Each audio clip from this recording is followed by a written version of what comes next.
Ottubru jikkonferma kif qed tinelep għal kollox l-isfida tal-istaġjonalità fil-qasam turistiku.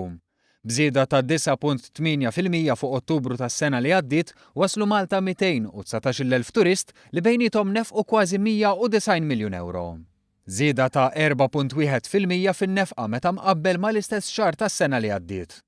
It-tarif tal-Uffiċċju Nazzjonali tal-Istatistika jindika li żieda fit-turisti mill-bidu tas-sena laħqet 8.3%. F'dan il-perjodu Malta waslu 1,730,000 turist.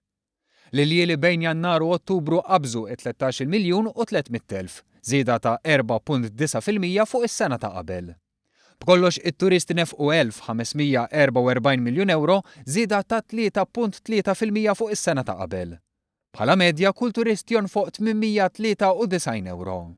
Il-Ministru għat-Turiżmu Edward Zammitlu laqab b'sodisfazzjon dawn il-figuri u qal li bil-ħidma li hija studjata ta' dan il-Gvern flimkien mal-ħidma konġunta mal-stakeholders privati f'dan is-settur qed nelbu l-isfida tal-istaġjonalità.